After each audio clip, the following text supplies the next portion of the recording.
everyone. We're back again. Red Hill Racing Podcast. We think it's episode 6. We weren't really sure when we went to hit record, but that's what we think it is. So episode 6 coming at you. I'm Ben Knight here with your co-host, Dustin Lee. What's up, everybody? Dustin is a little under the weather tonight. I'll let everybody know. So you might hear him clicking some cough drops around or something. But you might hear a cough dropper bouncing off my teeth or a wrapper of another one going in my mouth. That's going to be pretty much it. So that's fair warning. And you know what else? Tell him. I may or may not have some buttons to push. Oh, man. Dustin mostly, but I've been trying to help with him. We've been trying to figure out this damn microphone 2 minutes settings. in, and I said that whatever. It's not a bad curse word. No. Hey, not safe for work. I'm sorry. This is explicit content. We're gonna curse. Anyways, we've been trying really hard to get this soundboard stuff to work, and like I even we both downloaded multiple things. Nothing would work, which I'll tell y'all, we're recording our meetings on Zoom, and then we get audio files. Anyways. Zoom just like wouldn't record these downloadable soundboards. Well, Dustin found some settings on his microphone that apparently get rid of the filter. The filter had to go. So now you guys can hear me. You can hear me if I fart. You're probably going to hear it. Probably so. So Dustin changed some settings because he had tried this actually before we ever messed around with the other soundboards. And he had downloaded stuff on his phone. He's like, you can't hear that. And I could not hear anything at all because the settings were filtering it all. But he's figured it out now, so let him know. And we done tested this, and we done like a little test recording, and it works. So we know this is working. We hope. If not, y'all will hear us laughing and wondering why we're laughing. Just enjoy it. Shout out to our sponsors. We got a new sponsor this week. Tell them who it is, Dustin. I don't know which one it is. Oh, sorry. I do know which one it is. I orchestrated it. So we have, in my opinion, is one of the, older legendary companies in our sport that has jumped on board, and we're pretty excited about it. And that is MPS. And if anybody drag races motorcycles, you know who MPS is. Dan Rudd, he reached out to me and he seemed interested. We talked and he jumped right in. So we're going to have the same deal, $50 gift certificates for all the listeners that subscribe and do the Patreon deal or whatever. It's going to be pretty awesome. Dan, his company MPS is a staple. I mean, they've got everything, man. I mean, their air shifter kits is still one of the most popular kit ever that's been out for years. And they're heavy in the standalone stuff and, anything EFI, nitrous, you name it, they can get it. They got it. Personally, I'm a distributor with them because they can get anything. They're great people to work with, and they realistically are part of the backbone of our sport. So I'm super stoked to have them on board with us. 100%. I echo Dustin's sentiments, and I think Dan and Beth, I love Dan and Beth. They're great. Great people. I want to say Dan was one of the first sponsors I ever got for the drag bike shootout at Bristol Dragway. Yeah. I know he was Pro ET sponsor king. Yeah. Like he is Pro ET. I just remember that was cool back then because I was nobody. I was barely racing myself at the time, but he put his faith in me and what I was trying to do there at Bristol and stepped up and was one of the first. And I'm sure he helped me get additional sponsors as well for that event. So shout out to MPS Racing. We appreciate the support. And Frank, I call him Frankie Frank. He works at MPS. He's the one that mentioned this to Dan and kind of got it started. And Frank's a listener. So we appreciate it, Frank. Yep, for sure. And as Dustin's mentioned, we're getting plenty of more gift certificates to all the subscribers on Patreon and the Red Hill Racing Podcast website. So make sure you sign up. We've already given away $50 to MTC last week. So we're just going to keep this stuff rolling. We might do one. What do you want to do one next week? Maybe do one next week. Maybe we'll see. Yeah, we'll do them at least once a month, but we might start doing them every other week. So speaking of that, congrats to Anthony. Yep. Yep, Anthony Clarkson, right? He was our Yep. first winner. Shout out to him. We appreciate the support. I don't know exactly his donation amount. It doesn't matter. All it takes Nope. is $1, but he might have been one of the $1 And donators. and if he's listening, Anthony, check your email because your certificate has been sent to you, buddy. Yes, sir. Yes, sir. So, all right. Heck, we just touched on MPS, but we got to shout out the rest of the sponsors: Penske Racing Shocks, MTC Engineering, Platinum General Services, Manchester Mines, Montgomery Motorsports, Hard Times Parts and Service, Dustin there, Night Marketing Group, the University of Wynn, and BMF Components. So we still got a few in the works. Coming close to filling up kind of the amount we want. We don't want to Yep. overwhelm it. Yeah, we want to keep it proportionate so everybody can get their airtime and get what they're, that's going to be one of the topics tonight. We'll talk about that. So, sure. So, as Dustin kind of alluded to, one thing that we're most likely going to talk about tonight, and probably the second part, is sponsorships. And, we want to cover probably generally like a generalization, but everything. We're talking about, I've been on all sides of it. So, you've taught me a lot about what I've done. You've helped me. I mean, yeah. between you and some other people, kind of got me started, and we'll touch all those bases when we get there in the conversation. But you're very experienced in it, like way more than myself, in my opinion, because I feel like I learned what I know from you, most of it. So Yeah. And honestly, I told Dustin beforehand, I mean, it's a pet peeve of mine. I see some stuff that I just cringe at. So it hits home with me, but we want it to be kind of informative as well. yeah, yeah. So, We just want to but help people listen to this and go, oh, I need to do it the right way, instead of maybe they're not doing it exactly the right way, in our opinion. is well, perfect. That's what I was going to say. Yeah. Which leads us to our first hot topic of the night. Everybody, y'all got to keep in mind this is our opinions, but we're going to hit on it because we were not talking about this until it happened today. This is Yeah. Monday. Gotta look at the ball calendar. I got a drama alert. That one was a little quieter. Oh, I'm sorry. I didn't turn it up. No, I'll blow y'all up, the loud ones. Yeah. So, we're going to talk about clutches. And I know we talked about them a little bit in the past, but not like we're going to talk about them tonight. Let's set it up. You go ahead, because you probably saw this before I did this morning. We're just going to open it up because this has been a 10, at least. I figured like from 2014 to now, but really it was before that. Right. Yeah. Yeah. There was probably like the end of 13, middle of 13 to now, which is 10 years, no matter how you look at it. Yeah, for sure. And, that was back when the first, actually, they was already out. People just started trying them. You know what I mean? And dude, I was one of the pioneers. Yeah, I mean, you were. For real. Yeah, you were one of the first people.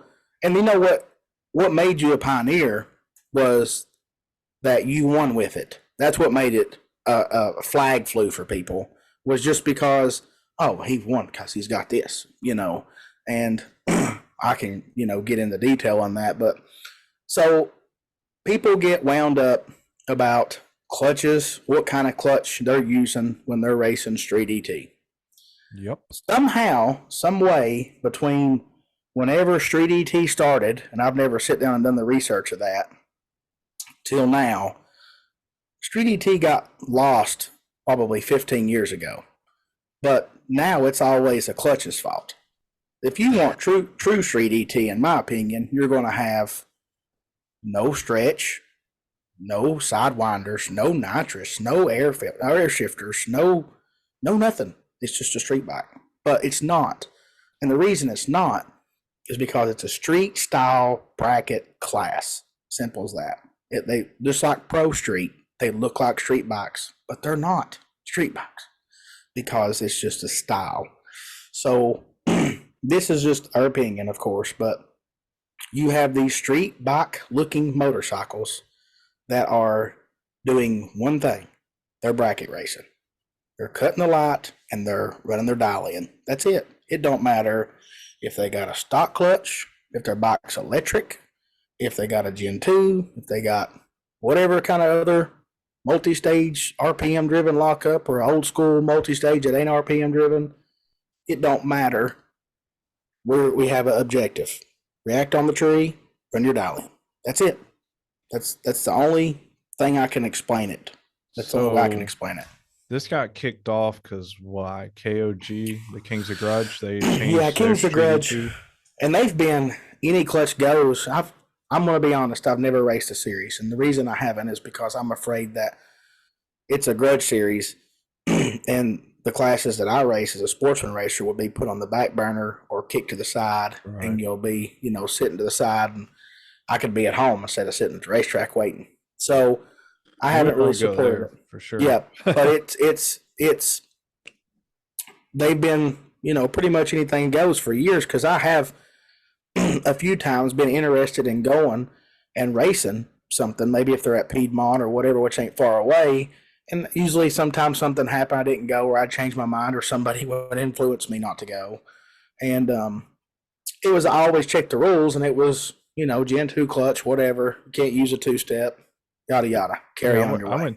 I went 2 years ago for the first time to the one down in Yeah. Orlando, and Yeah. I mean, unless I was unbeknownst to me cheating, I was running a Gen 2 for Oh, yeah. I sure. mean, it wasn't a problem, and they changed the rules, which is perfectly fine. It's their series. They can do whatever they want. We're not taken away from their decision.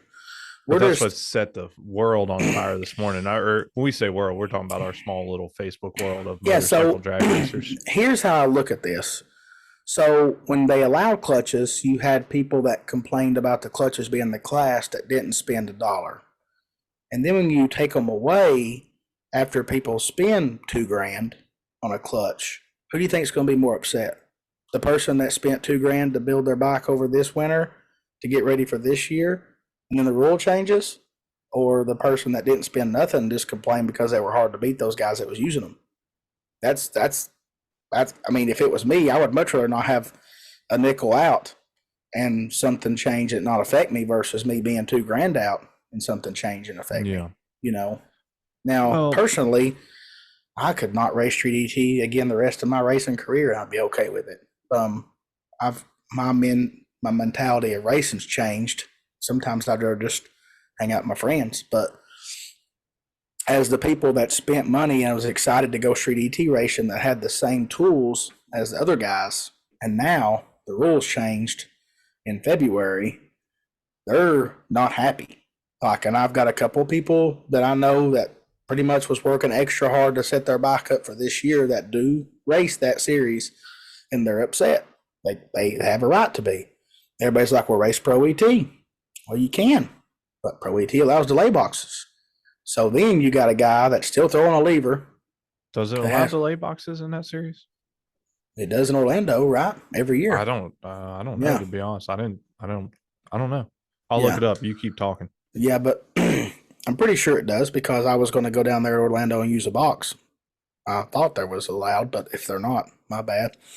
But anyway, I just want to verify it. You go ahead. so you have a person that, okay, you have a Gen 2 clutch and you're holding your RPM at 4,000, third yellow comes on, you throw a lever and lock the throttle, and the bike leaves. Racing against a guy that has a stock clutch that's holding his RPM at $4,000 and he can't throw his lever, he's got to react to the tree but stay in control of his clutch lever. So, in my personal example for people that's doing either way is just master your craft. Whatever option. I have really good friends. We were just now talking about one of them before we started recording. He's Hey. raced. Yeah. I was just gonna say I did check it. Yeah, from what I can tell, they do allow it. Yeah. So you have, guys reacting off the bottom yellow. Both of them has to move their left hand and the throttle for the bike to leave. No two steps are allowed.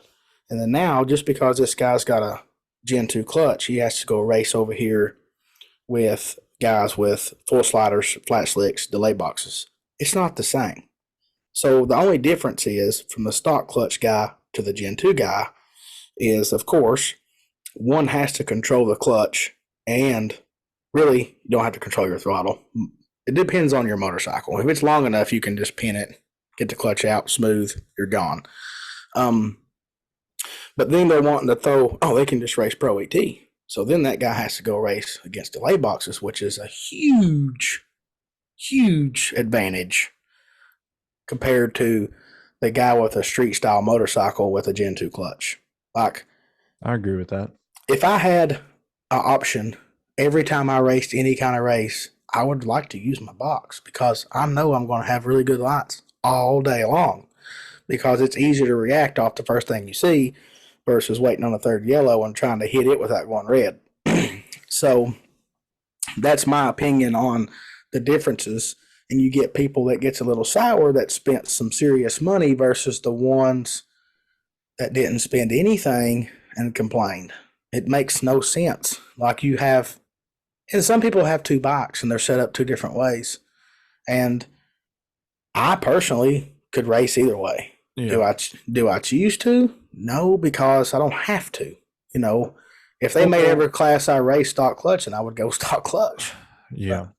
Well, let's talk about this, and I think this is something people get confused on too, because Dustin and I are talking to y'all right now, and yeah, I've got a bike I've thrown a stock clutch in, and Dustin could do the same, but we primarily use, Gen 2s, multi-stage sliders. Like, it's RPM driven, whatever you want to call them. We primarily use them, so it's easy to say, oh, well, y'all are on that side of the fence. Honestly, we're just racing where we fit in with what class and what series and where we want to race.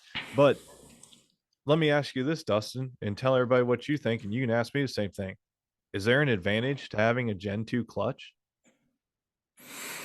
I mean, yeah, there's advantage. The same advantage you have when you have an air shifter. It Okay, makes your job easier, exactly. And that's but all it don't cut a lot for you. You know what I mean? Like that's all on us. You still have to react. You know? 100%. But that's my point, and that's my thought. Yeah, Gen 2 clutch will make it way easier to launch your bike, especially if you Yeah, don't know how to ride. Like, yeah. here's the thing. A lot of people, when they start talking about this clutch debate, want to throw out, oh, well, you're not a rider, or this is a rider's class, or blah, blah, blah, and so on. But So, the same people say we need a beginner's class. We need a beginner's well, class. we'll get Well, there, but yeah, it just my point drives is me this. nuts. Dustin and I are not trying to say that they're not advantageous, because if they Oh, they're definitely. We wouldn't have them if they wasn't that's helpful. what I was gonna say. We wouldn't have them Yeah, if they weren't helpful. It's just a tool, and because the classes that we race in, or the series, whatever you want to call it, allow it. That's why we choose to use them. But I have never in my life seen somebody that couldn't win around to save their life, and they put a clutch in and just started dominating, because that doesn't happen. I've never no, seen it. no, because a good racer is going to figure it out. You know what I mean? So, I Well, but that's my point, is the clutch is a tool, but if you don't know how to race, you don't know how to race. exactly, and that's where it comes down to. Well, realistically, when you first started racing your Busa that we talked about in a prior episode, you didn't have a clutch. You had I a had a stock stock clutch, clutch, yeah. and you just kind of every time, kind of bogged it the same every time. Like you didn't I try to can work for it. You just got it out of the hole the same. I can That's what still you did. tell you what I think it was stock gearing, and it was stretched out bike. I think it was stock gearing. Or maybe one down on the front. I don't know, but I just remember the rear was like a stock tooth rear or something. Yeah, And as Dustin said, my procedure was simple. I set up the clutch so it dragged a little bit when it was at my knuckles. So I went from having the clutch handle all the way to the bar and just throwing my hand open to my knuckles and turning the throttle wide open. And as Dustin said, boop. And yeah. I'd let go when I was by the Christmas tree. It was easy, and nothing But was. you done it every time, like the same, right? I But mean, it worked. exactly. But here's the thing. This is a point. This is what blew my mind this morning when I saw some comments. If you don't understand the objective of a bracket race, then you don't understand the objective. I mean, so that and that might not make sense to some people, but the objective of a bracket race is to win. So Yeah. it doesn't matter how you do it. Actually, the objective of any race is to win, but it doesn't matter how you do it. So here's the difference. I was super consistent in my method of riding a true hand clutch bike. Yeah, it Now, wasn't the fastest, but it worked every time. exactly. That was what I was going to say. I wasn't the fastest, though. I could have went much faster if I was, really focusing all my effort and skill trying to do it. But that wasn't the goal. All I was trying to do was run the same number, and that's one of the key things when you're bracket racing. You're trying to run the same number because it makes your job easier. I So you mean, want to be consistent. So Exactly. if we know plenty of people that are really consistent on a hand clutch, a Man. lot, like Yeah. badasses. I So mean, Spencer, one of our best friends, was one of them. He yeah, could ride the crap out of his box stock clutch, yeah, he in doesn't even know any what to do. class. Yeah. He doesn't know what to do with Gen 2 if he's, running No, 560 or Street ET. no. And then and but that's just one side of it. So I see people that just aren't understanding, at least in my opinion, what the class is about. And it's about running the number and having a good reaction time, racing the finish line. This is all stuff you have to learn and know. And so it doesn't matter how you get off the line to me personally, but then there's also the side that's just saying, this isn't, as Dustin started off, this isn't in the true form of a street bike. And I get their side too. I Yeah. mean, I agree if the true hand clutch is what needs to be, but my They've point is not been this. street bikes for years. This Well, is not new to me, or in my opinion. I don't know. I guess the clutch is just, I don't know why it's such a thing with everybody, but to me, it's where do you draw the line? Like if you want a true hand clutch, that's fine, but should you be allowed to have air shifters? I mean, now I seen a little bit today. They was talking about standalones. You know, I couldn't tell you one thing that a standalone does to make a bike not street. Like, I have a perfect. The people that say they clutch us, you can't ride at the store. Man, Chris Moore just now built a 600. Well, HTV built for him a 600 horsepower turbo Gen 3 Busa. It's got a Gen 2 clutch in it, and he rides it on the road to roll race. Yeah, they What were is riding around in like, well, I can't, in Mexico? Mexico, but they were riding around the night before, like Yeah, downtown, just street cruising. riding. Yeah, with a Gen 2 clutch in it. Like I can get my 560 bike right out right now. Now it's got a fuel cell, so I ain't going too far. But I can ride anywhere I want to go. And if I change the clutch, I could really ride it to the end of the world if I wanted to. You know what I mean? But the setup that's in it right now that I would race in, I could go to the dollar store out the road here and get a gallon of milk. Not a doubt in my mind, no problem. I have customers that I've sold the clutch to that literally street rode the bike, street rode it.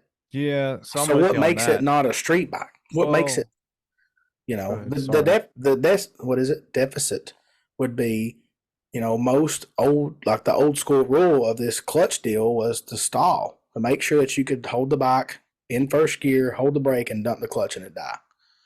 If it does that, it has enough static pressure to actually ride on the road. Yeah. Simple as that. Well, to your point, and that's what I hate, that side of the argument too, about, oh, well, you're not riding on the street with a Gen 2. Dustin just point, like, you can. Most Yeah, people don't. Hell, I because saw we Doug don't. Gall ride his pro street bike to like Hooters bike night one night. That shit was wild. Like he Yeah, rode a 700 horsepower bike. I forget, I want to say 15 or 20 miles yeah. and Yeah, for I've his Quaker also stick. watched Doug do circle burnouts on that same Yeah. motorcycle. So So there's lots of things that we could all do with our bikes that we race, but we don't. I mean, yeah, I think my the biggest thing is a lot of people are still holding on to the past. And man, it's changed. We got electric Harleys that you can launch from a dead stop that won't even pick the front tire up when you do it. Wide open. yeah. It won't even lift the tire. Like it ain't even got a clutch. It just goes. It's just a motor. And you can't bikes now are built with launch control, which is a two-step realistically. And then they got wheelie control. And then they got traction control. You Well, cannot run away from this stuff. It's coming. I It's think here. that's where people were getting going with the standalones. They're like, well, you can do this XYZ. And it's like, well, yeah, you can. But Yeah. this goes back to what I said a couple minutes ago. Yeah, if you have a standalone, you could pull ignition timing, you could pull fuel, whatever you wanted to do. You could build a curve so it just limited the power, and you Yeah. could just pin this thing. And if when you figure out the clutch, like if you had a stock clutch, if you could probably figure something out. You could Yeah. at least make it easier for you to ride. But here's the thing, you got to do the same thing over and over and Still got a over again, race. and you still got to cut a light. And that's what I, people don't understand too. They're, well, I guess it just would be the general population, but it's not the easiest thing to cut a light. It's not just no. something that you get a tool to cut a light. Anybody who races should at least have an idea that you have to find a spot, you have to be ultra concentrated, you have to stage the same. Of course, maybe I'm saying stuff people don't know, Yeah. but there is a procedure so that you can be consistent, and then you also have to just kind of figure out where you need to be on the tree, and it doesn't really matter what you're doing it with, to me at least, my opinion. Master your craft. I can get on. Well, a few years ago, I threw a stock clutch in my 560 bike, went to the racetrack, and had the exact same 60 foots I did with the Gen 2 the last time it was out that year. And I actually, one of the passes, it was 100th quicker to the 60 foot. And I didn't bog it, didn't stumble it, not one time. I knew I had to ride it. I couldn't just throw it. And it worked. But I've done it before. I learned how to do it before. I Yeah, don't do it now because I don't have to. I, yeah. I don't get up and change the channel on my TV by the button on the TV. I use my remote control. And if Oh, it was your TV has buttons on it still? maybe, yeah, I think they do. I think on the back, I have to look for it. I don't ever look because I could pick up a remote Well, control and exactly. push it. Who changed? I know. I was just Yeah, I trying mean, to. just like and our buddy Boo has talked to me. Boo's been doing this stuff for a long time, and back in the grudge days, he had people going, "Oh, you got air," because he had an air shifter. He wasn't foot shifting, and it was an issue. Well, they sell them. Buy one. Like it's not like he's got something that nobody can buy. Just like the clutches. Yeah, unfortunately, there's some motorcycles you can't get them for. That was kind of leading back to the bike preference build thing on the last Yeah. episode. You got to strategize that stuff. And Well, in the clutch thing, so it seems like there's what would you say there's kind of like two separate divides in it? It's like one is a group of people that want to, or I guess in their mind envision this street-ish, stockish I motorcycle think they class. close their eyes and they see 1998 GSXR 1100 rolling the lane stock with signals. And they Well, think we're going to go back to that. And we can. Every series can. But I think also if it's a beginner's true class, then what about the purse? It should go well, away. But they don't want that. no, You that's where I was going to draw the divide, Dustin. Is I was going to say I feel like you got a group of people that just kind of want this, call it a riders class, right? Because that's what a lot of people say. Well, you're not riding the bike or whatever, Yeah. So I feel like there's a group that want a true riders class, but then I also feel like there's a group that want to argue that Street ET is a beginner's class, therefore you shouldn't have a $2,000 clutch in it, and you shouldn't have a standalone. And honestly, if that's the case, I'm on board with that too. But But we need to do what it is a all. beginner's class? Let's get rid of air shifters. The bikes need to be 4 inches off the ground, stock wheelbase. But if you want a rider's class, it's called super stock. That's Yeah, but it. go back to what you just said though. That's the confusing part that you mentioned before we hit record tonight. Yeah, they've went All so the stuff, far, no, but all so the far. stuff you just said, if you're really looking for a beginner's class, like that makes it infinitely harder to ride said bike when it's all Oh the yeah, stock shit. Like I could Dustin, take we a. talked about it before recording. If you have somebody that wants to race, understand some basic principles, there's really no safer or better way than to get them on a proven 68-inch bike with a Gen 2 clutch in it and Oh yeah, let it eat. a Gen 1 Busa with a 68 inches with a Gen 2 clutch. I think that anybody that can ride a motorcycle could ride it and race it, and that would mean that a brand new racer could jump on something and not look like a fool or get hurt because it's a safety hazard at some point. Because you can flip a motorcycle, you know what I mean? Well, and that's what So, I'm saying about the beginners thing too. And a lot of people, well, where are people going to get into the sport? I'm sorry, this is my opinion, but if you're trying to go to a regional or national series and you're a beginner, like whirl champions, whirl. whirl. But if you're trying to go to those places and like you don't have experience, hey, good on you. But a lot of times that's just not the place because multiple No, reasons. One, people get nervous when there's lots of people around, so it's just added pressure that you really don't need.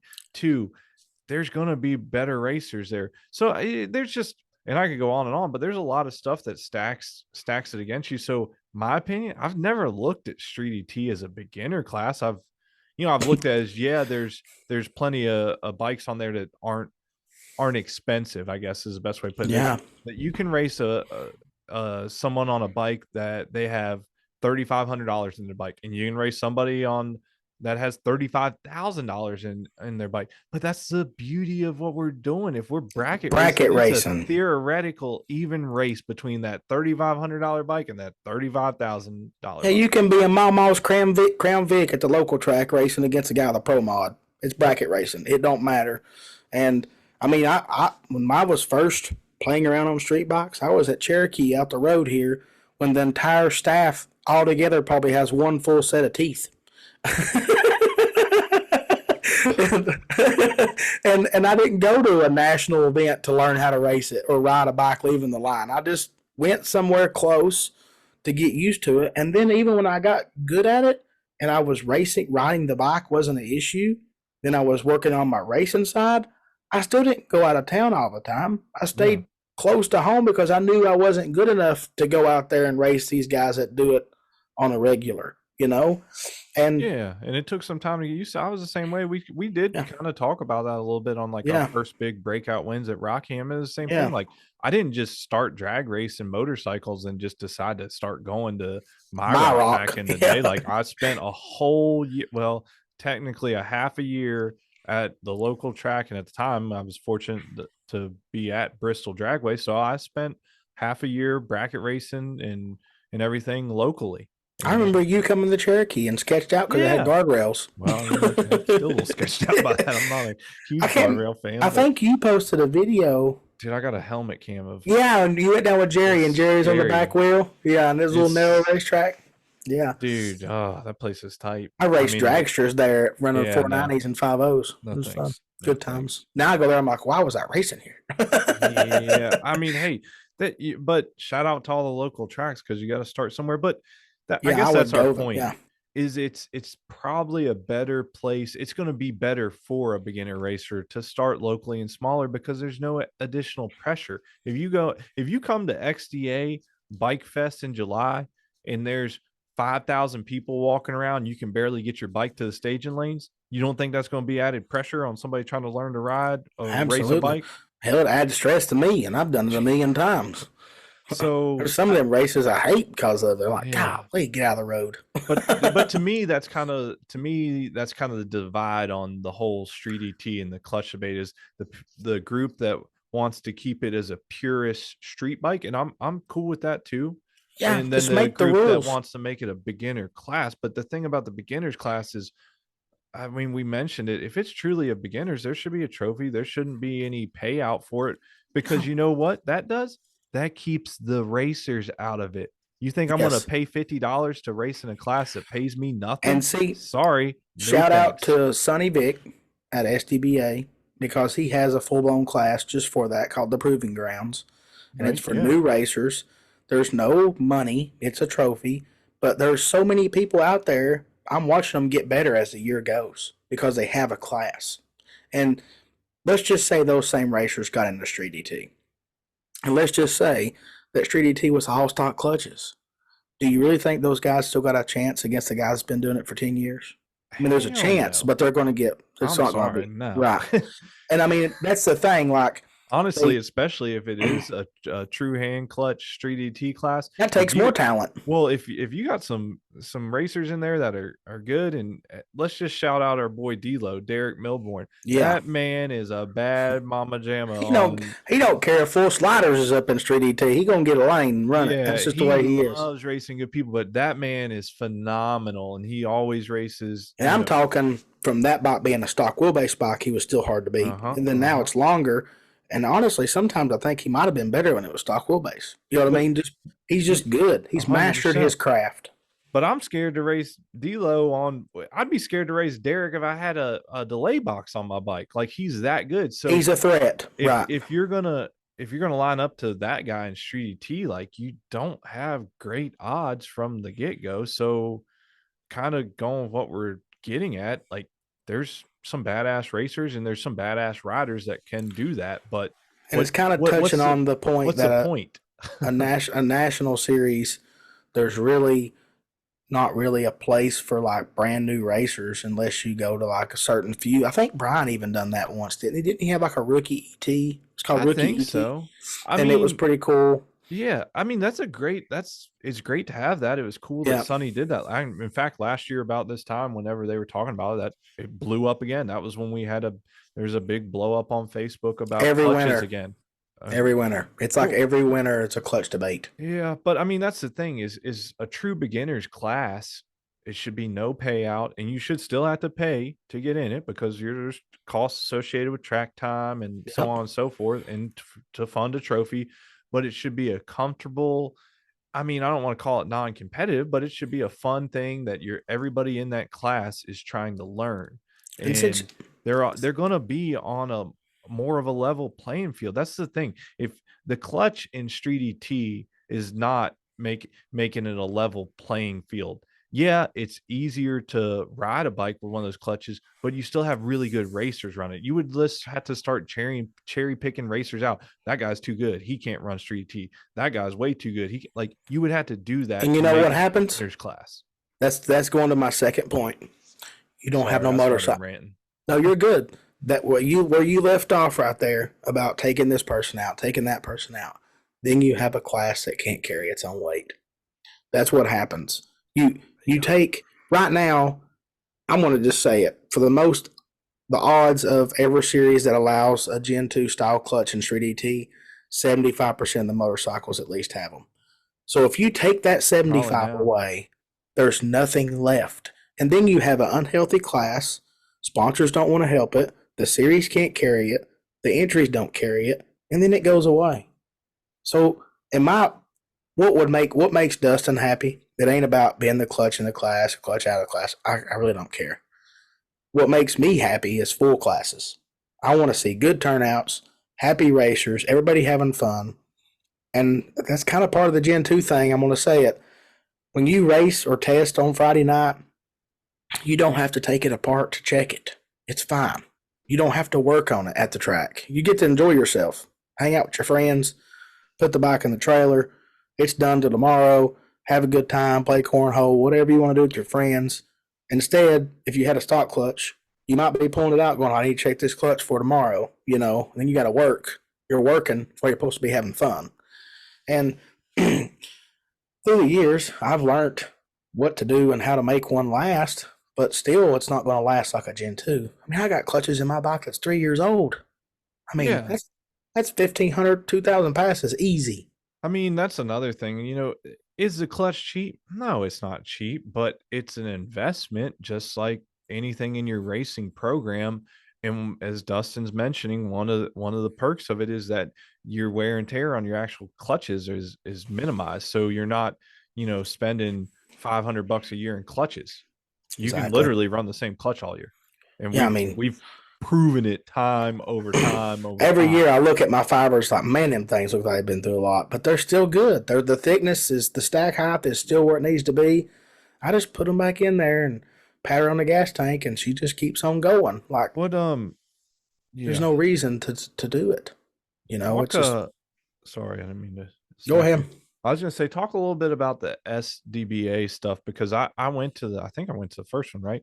And they just started, but I mean I was following on Facebook and stuff, and it seemed like that was a cool little uh program with the proving ground. Oh man, like they have Like you were there though, so yeah. tell So everybody how it went.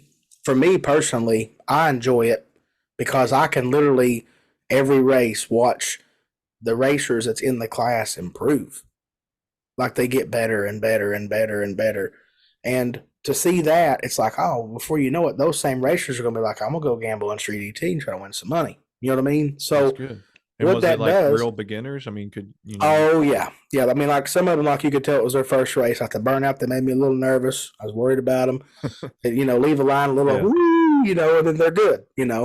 But every race, you can see those same racers that made me nervous improve, and that's like almost it makes you happy because you're seeing them get better, and then they come back, of course, excited. And there's been a few of them that come over and ask me questions, and of course, we all try to help them because that's the name of the game is to help them learn and get better.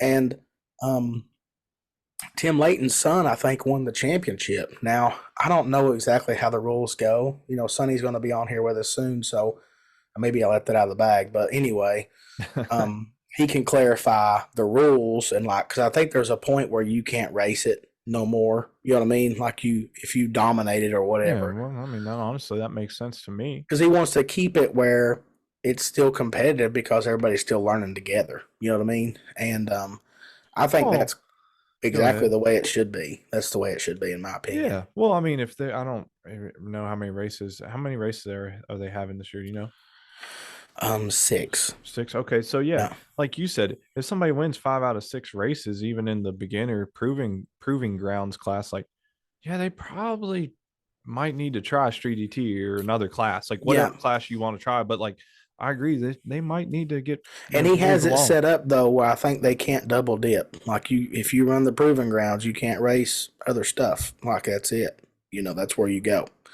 And that's also showing that he's not greedy or trying to make money on people. Yeah, I You was know gonna what I say mean? I almost wouldn't wouldn't do that, but Right. But he's trying to I keep the get it. class fair, you know. And Well, it makes sense because if you're really that new, then honestly, you really shouldn't probably be running multiple classes anyway. So that and makes here's something else why a lot of series might not have a rookie class or a beginner's class.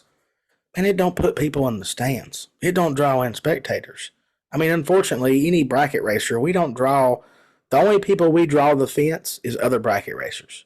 There's not like a person that goes, I'm gonna watch these motorcycles race. They don't really understand it. They do maybe watch and like that guy about flipped or, you know, that guy's going real yeah. fast or, you know, but they want to watch Pro Street or Real Street or Yeah, I maybe, mean, you as know, far as spectators go, I mean, I think for the most part, most of the series don't count on them. I mean, no. honestly, I haven't been to. I mean, I mean, even XDA. XDA was light last year, I think, pretty much for the most Well, part. I was just gonna say XDA is really the only one in recent memory I've been to a race that's had spectators. You know, Yeah, a healthy count at least. I feel yeah, like maybe some of the old man cups at SGMP, you know, back in the yeah, day yeah, had some decent turnouts, yeah, but yeah. unfortunately, the motorcycle, you know, racing scene just isn't huge on turnouts. Well, But even the cars that bracket race, there's yeah, nobody in the no, nobody's in stands. there You for know, sure. yeah. Except I for mean, me, it's I love that shit. well because we're racers, right? We understand what's going on. We understand, you know, like when that guy leaves, if he just racked the tree and killed it, and we understand what's happening. Well, I That love it because you know I love sitting up in the stands after I lost $1,000 in entries at a car and try race, to bet win it back. just drinking beer and betting on the other people that are actually good at Yeah, racing. So yeah. that's my little vice. Yeah, I mean, but as racers, I can go up in the stands and watch racing because I understand it. But if I Yeah. took my grandma out there, she wouldn't, you know, understand what's going on. You Oh, know, you it's can just watch NHRA. You go to an NHRA event, then you know, like everybody's there for the nitro cars. Some of them stay for pro mod and yeah, pro stock. But they're not loud and fast. if You you got a know, super gas, a super stock, you got any of those classes, there ain't nobody in the stands. that's what me and you'd want to watch because we're Hell that yeah, kind I of love that racer. shit. Exactly, and that's the part that you just got to find your niche. And I know that the clutch thing is probably never going to go away. People are still going to complain about it. Probably when I'm 82 years old, there's going to be somebody complaining about the Gen 5 clutch that MTC's making. But Shout it's out to just, MTC. yeah, I mean, it's, you know what I worry about when it comes down to racing is I follow the rules and I worry about myself. I don't care if there's some new trick part this guy's got over here and what he's doing. I got to make sure I do the best I can do to my ability. And if I do that, I might win. And if I don't do that, then I might lose. So I don't really care if the guy over here. I've told people, I'm like, I don't care if they had full sliders in 3D. I don't care. Like it don't affect what I have to do.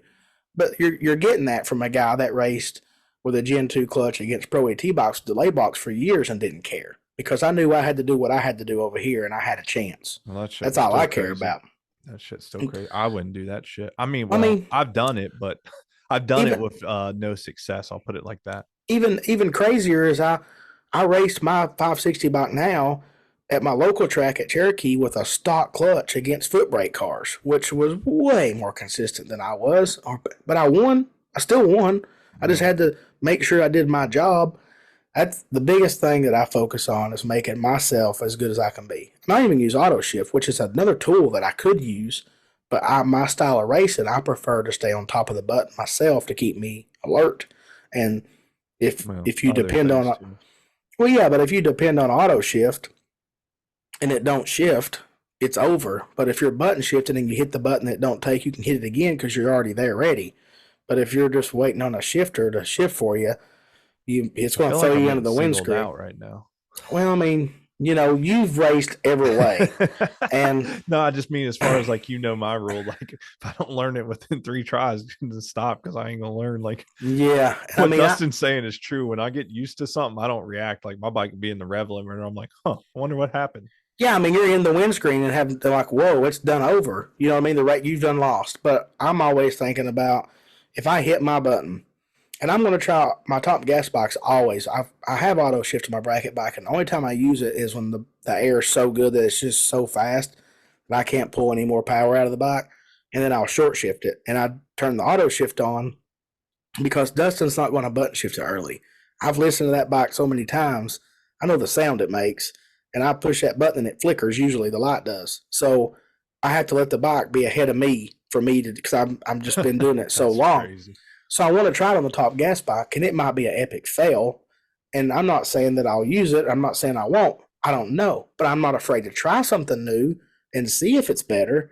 But then again, I also know what I've been doing works, and I know that when the light comes on, I can push a button. I've done it for years. I mean, even back in the day, my dad's GSs and stuff, he was auto shifting. I get on them things, and I was like, "What's?"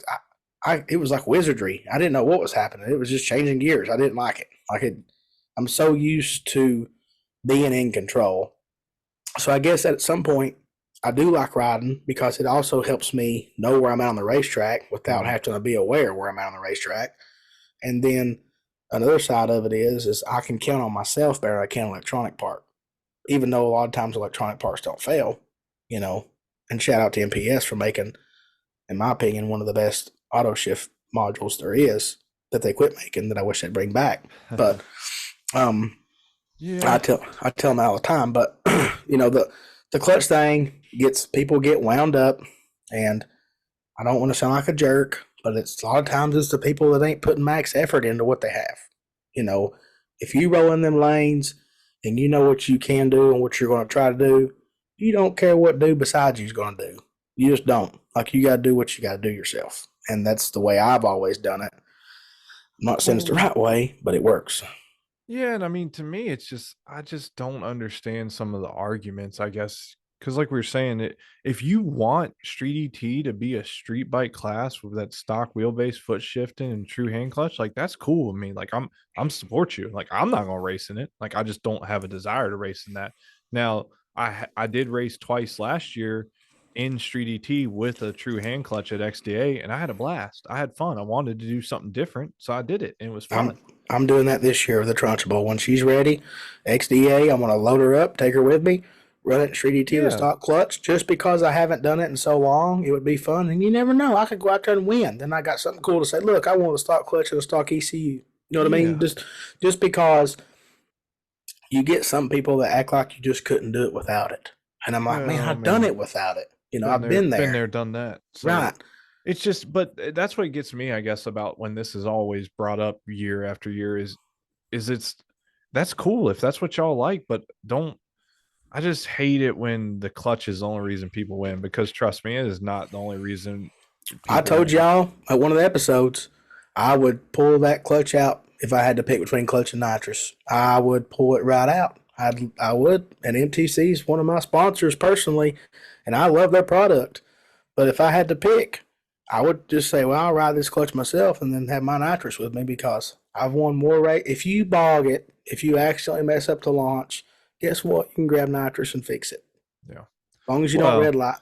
and this is a shameless plug for the University of Win, but we are going to tell all the members everything we know and then some. So we honestly, some of the foundational tutorials that we're working on, they're from a legendary car racer. I worked out a Yep. deal with a mentor of mine, and it's just phenomenal stuff. But it's from the ground up, and you have to understand Dustin and I don't win a lot of races because we're just really good at cutting a light. Yeah, Dustin is really good. I'm pretty good, but Dustin's way better than me.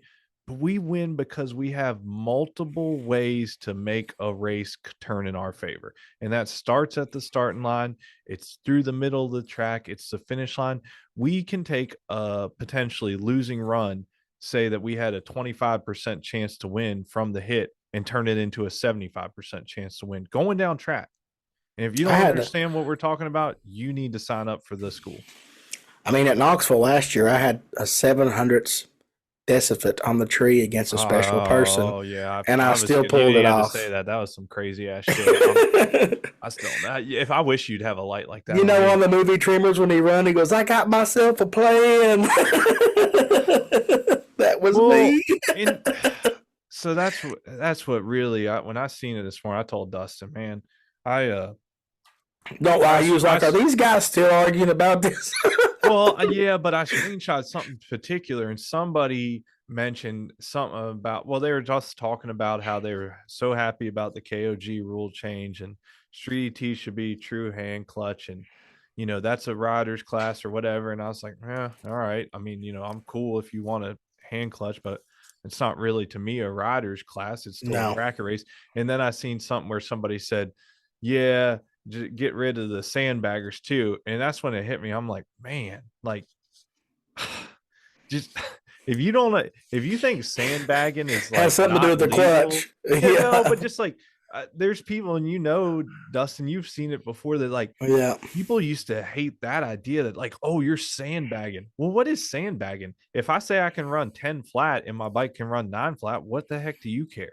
And Like, if you run that's 10 the flat, thing. that's awesome. You did a damn good job holding the second. Yeah. So like if you can do that, then yeah, Yeah. like you just made it harder on yourself. Yeah. Now, what will teach you is that there are certain scenarios where quote unquote sandbagging, or as we like to call it, holding some numbers, holding some in the pocket, that changes the outlook of the race. And that's what we're Yeah. talking about. That's how we win more and do it going down the track. We can change the outlook of the race to our opponent and make them make a mistake. We can induce a mistake, It's and all that's about the the stuff we're going to perspective. teach. So I was just like, when I seen that, I text you. I was like, man, I can't believe that people do not understand this. Which, anyways, like I said, shameless plug. We're going to teach and hopefully create a shit ton of winners this year. That's our goal with the University of I Wins. mean, So realistically, we're going to make us doing well harder, and that's perfectly yeah, fine for us because you know what?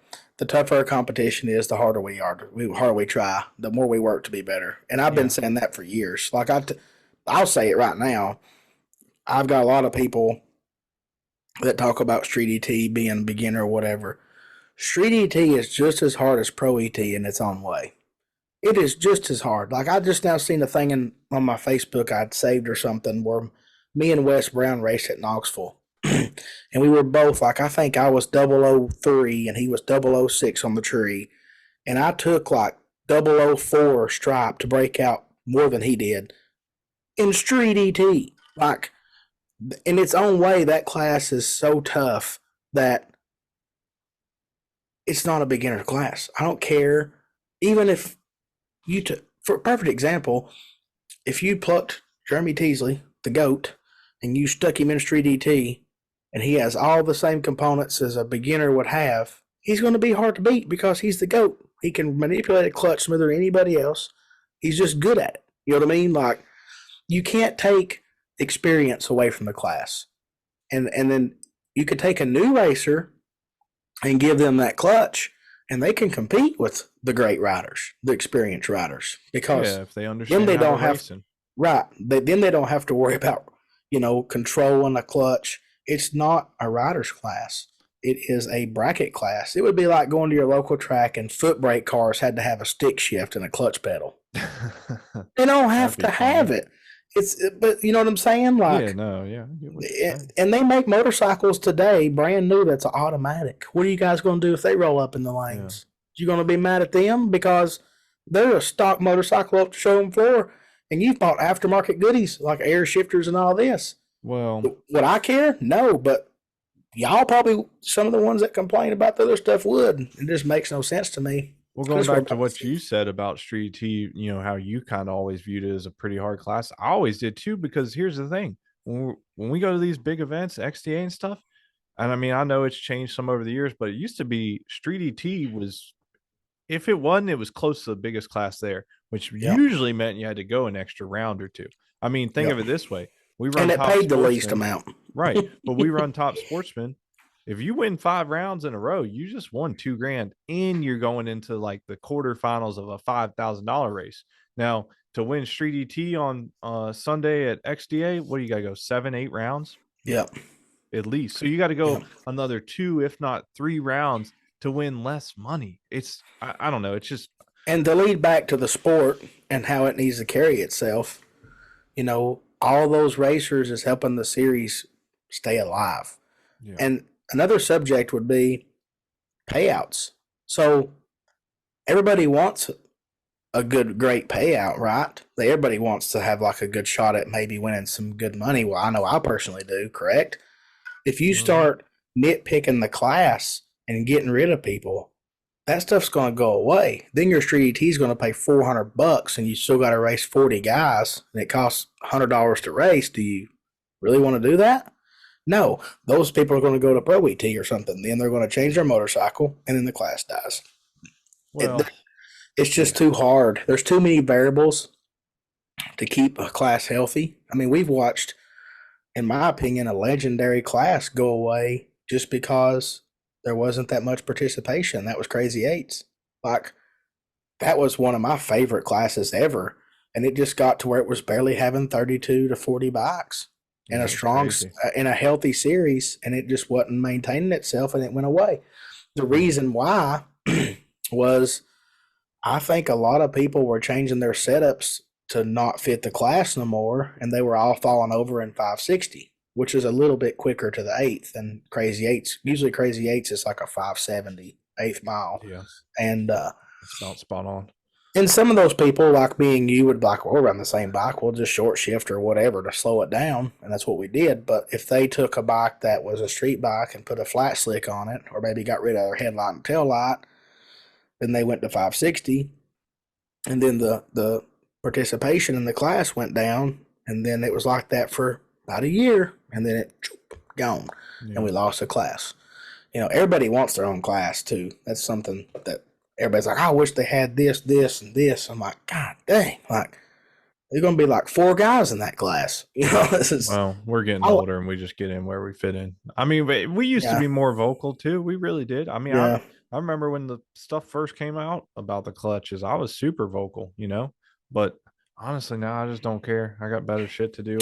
I'll go race in whatever class. I'll read the rules. If I fit in, same. I get in. So I mean, I'll say this year I was gonna drop Street ET at SDBA. I was like fully blown.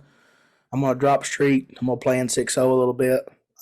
Just because my brother and them's over there and I've been giving him a hard time, talking crap to him.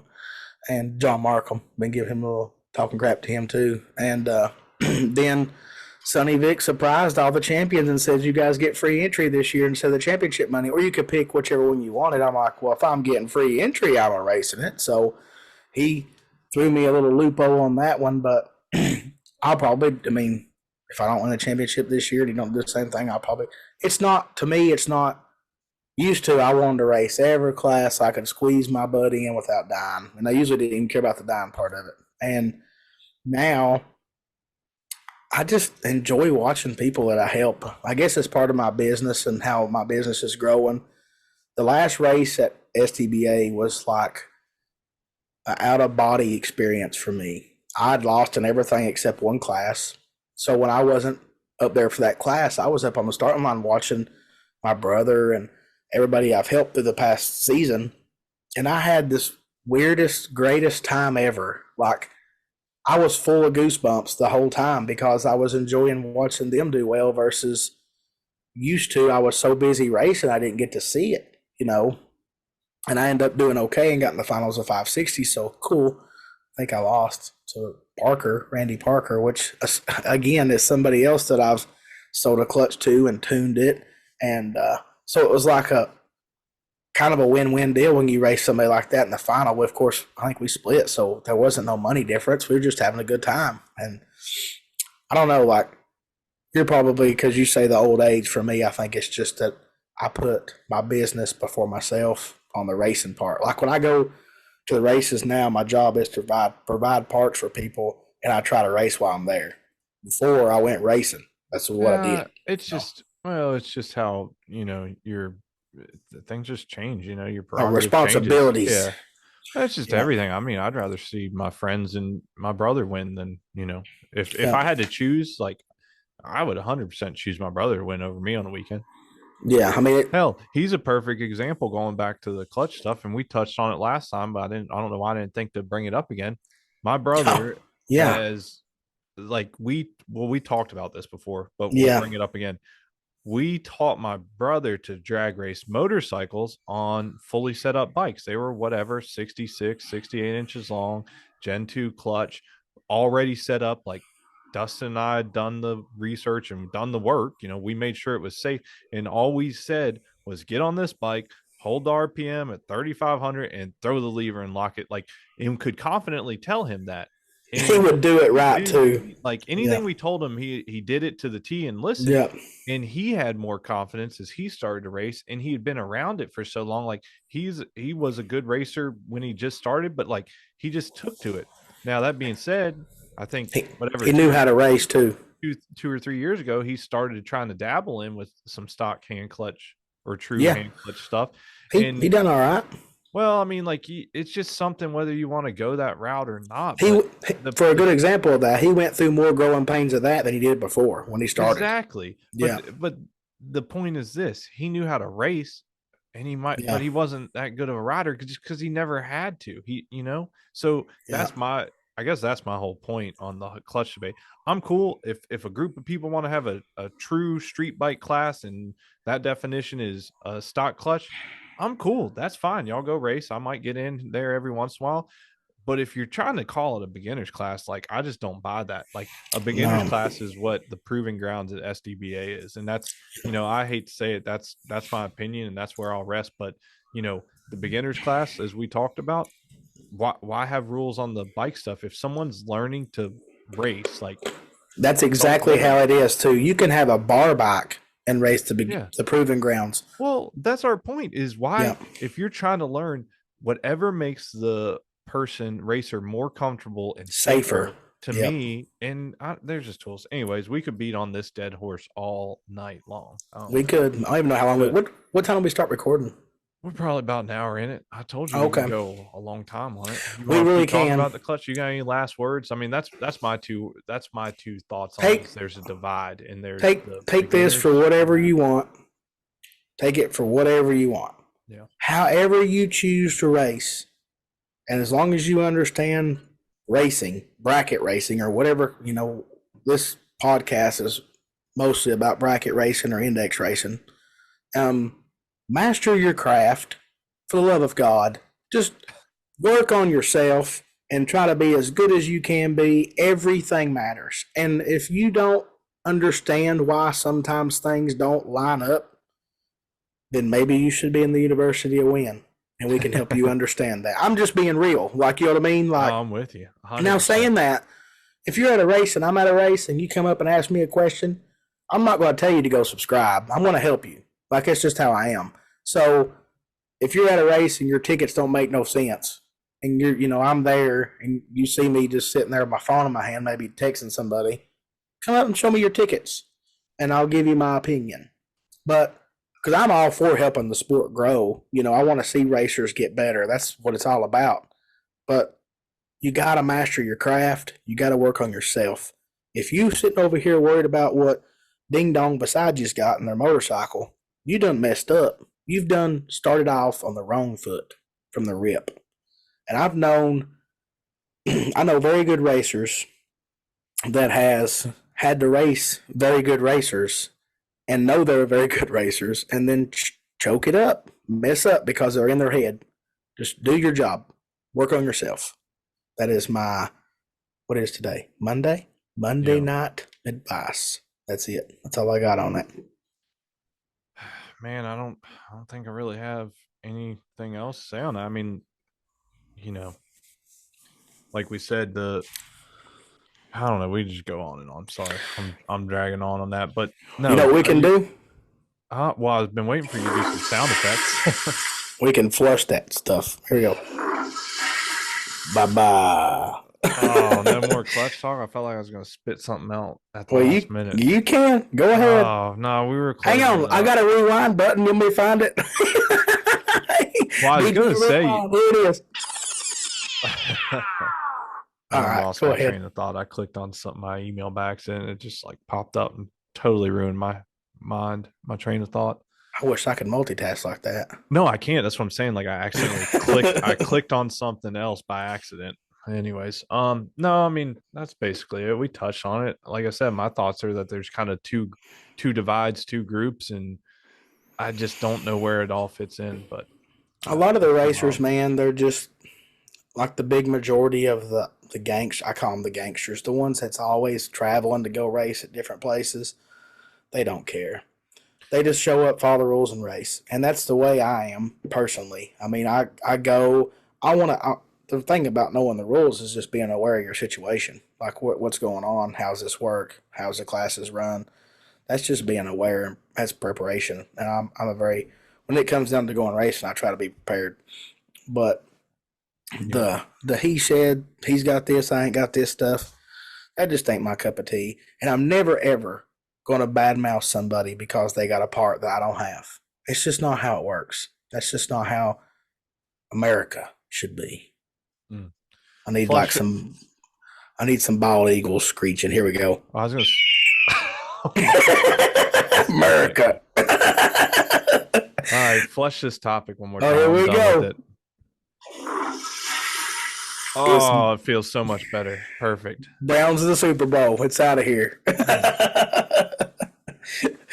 What let's talk about sponsorship. Let's get off this. We were on that for an hour for sure. I want to talk about sponsorship. Sponsorships. We're going to talk about sponsorships. Ooh, I don't know. Do you want to? Yep, let's do it.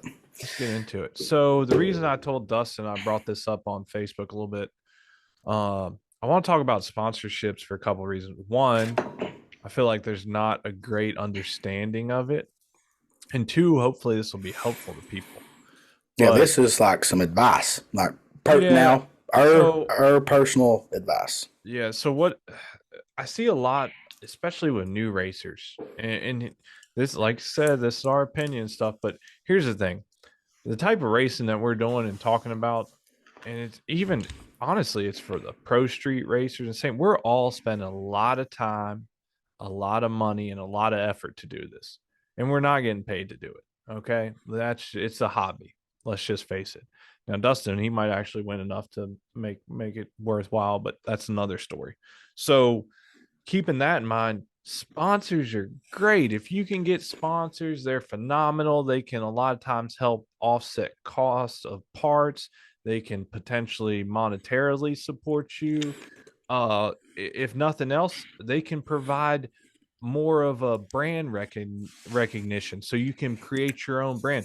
Honestly, perfect example of that is Chris Moore. He's Yep. built himself a brand and has hundreds of thousands of people all over the world, supporting him, paying him the flash, like everything. Like, so Yep. he's built a brand. So there's multiple things that a sponsorship and sponsors can help you with.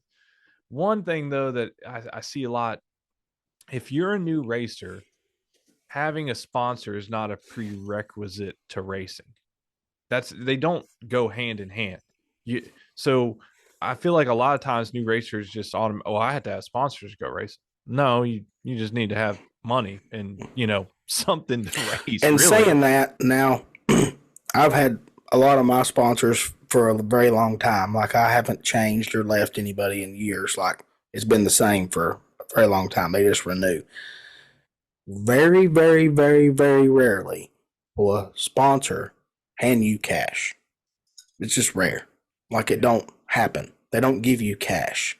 And also very, very, very, very, very rarely do they give you anything completely for free. Yep.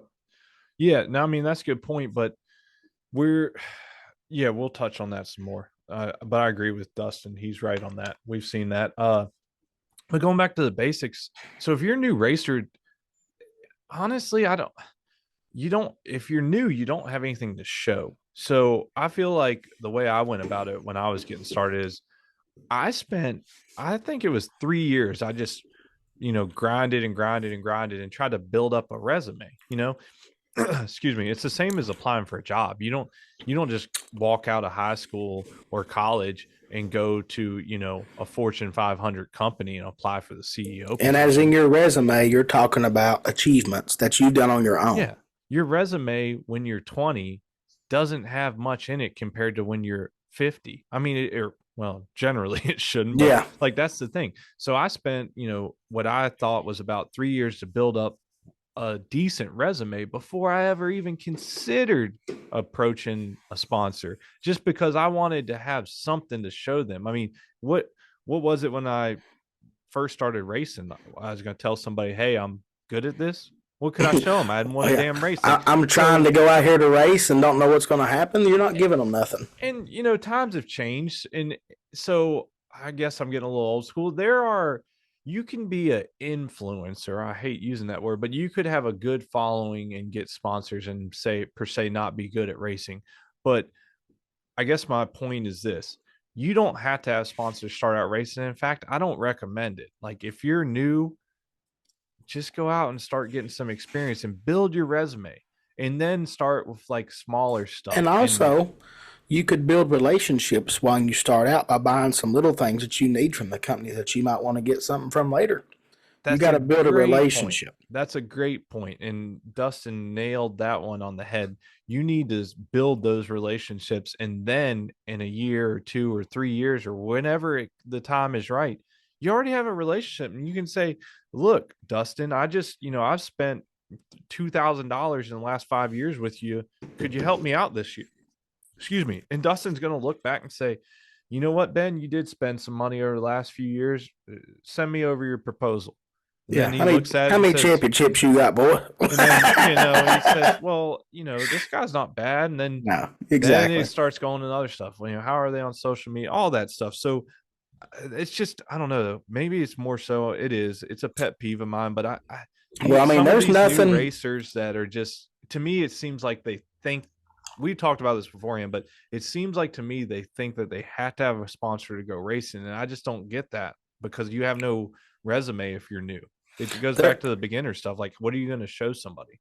I don't know what it is about this, but it bothers me. Is I see these people sometimes doing hashtag certain businesses or whatever, and all I've ever seen them do is just test and tune. Like that drives me. You're not giving the yeah. I mean, you're kind of showing off the product if they're helping you, but you know what sponsors really like is you to win.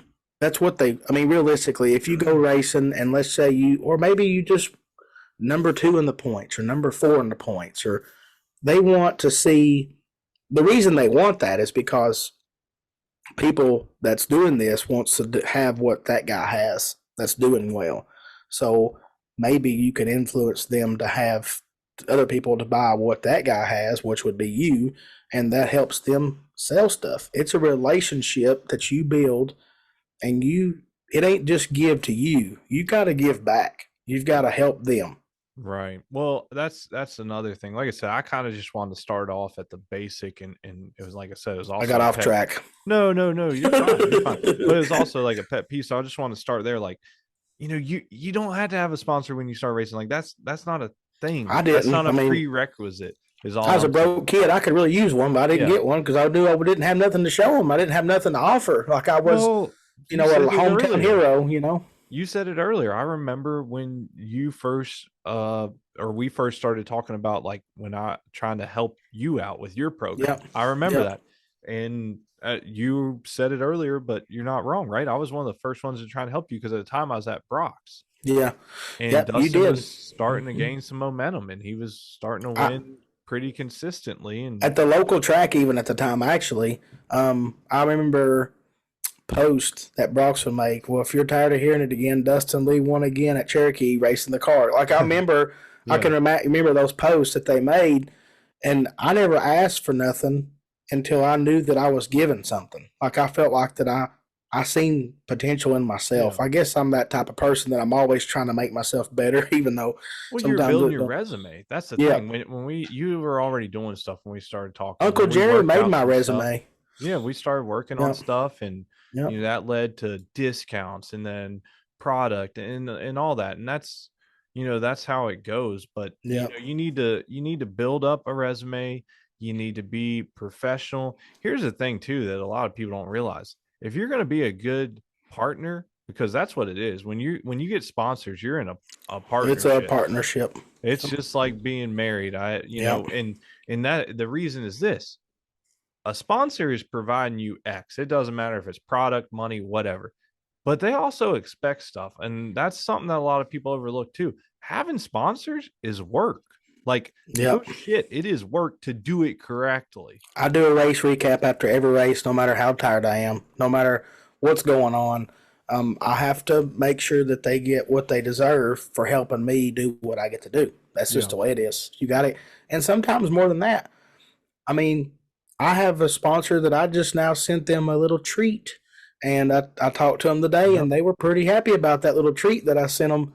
And I Mm-hmm. also sent them some stuff that I wanted to get worked on while I was there. But I just basically was telling them, thank you. Here's this for doing what you did. And I sent them a picture to hang in their, office. And they're ecstatic. Like, you just gotta, it's a friendship and, Yeah. a relationship. And you got to keep it Yeah. positive on both sides. You can't just take. You got to give Well, and what 100%. you said about buying stuff too is great. Let's frame it like this, Dustin. If somebody was new and they wanted to get sponsorships, A, start with building your resume. Yep. B, start with forging relationships with companies and get to know them, purchase from them. Because I'm telling you, I know a couple companies for sure, and it's most all companies really. But I know one individual. Don't even ask if I'll put it like this: if you've bought stuff before, they will consider giving you stuff. But if you call up and or email them and want stuff, and you've never even purchased from them, nope. Like their requirements are super easy. So you need to build that relationship. That's B. Build that relationship. Buy stuff from them. That way, when you call up, they can look it up. Well, We for got my computers. personal, It's it ain't even. 2023. I got a good example. I'm not going to say the company or whatever, but I was already pretty successful. This was like in 2016, I think, or maybe 15. I wanted a part.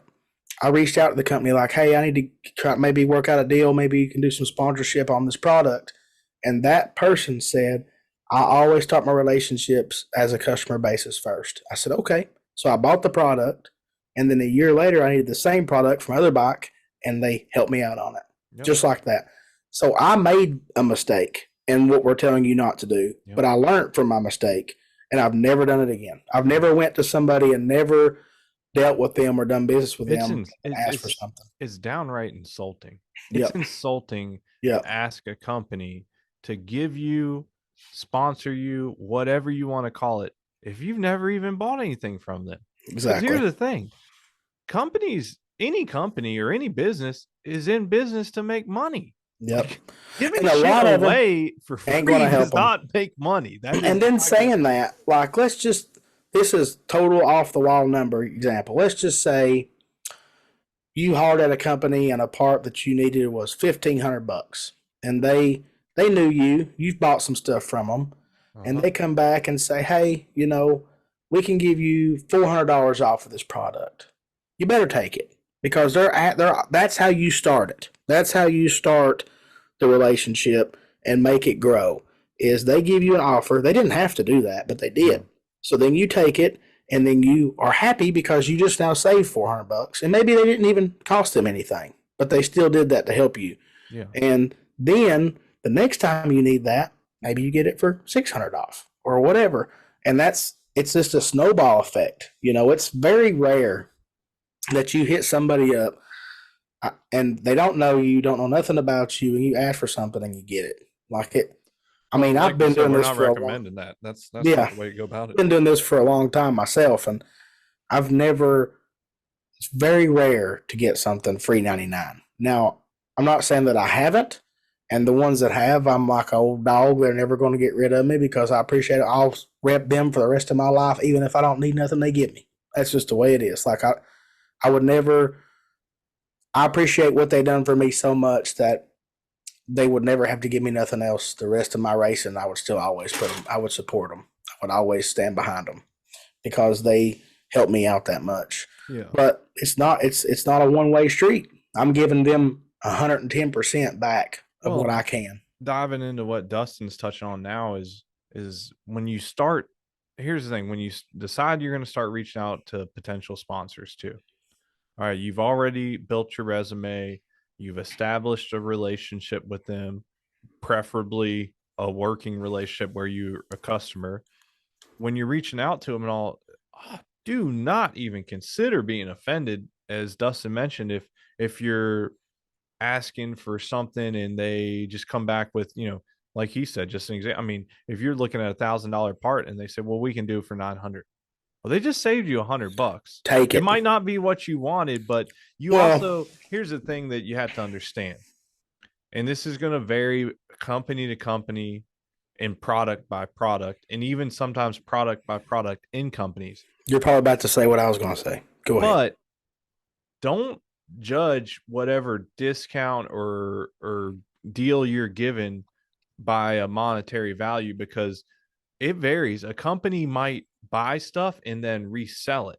A company might manufacture stuff and then sell it. And there's huge differences in the cost that they have invested. If Exactly. if Dustin's selling you part A over here and he has to buy it, well, he doesn't have much room there. Now, Er, if Dustin's manufacturing part A, he's probably got way more room.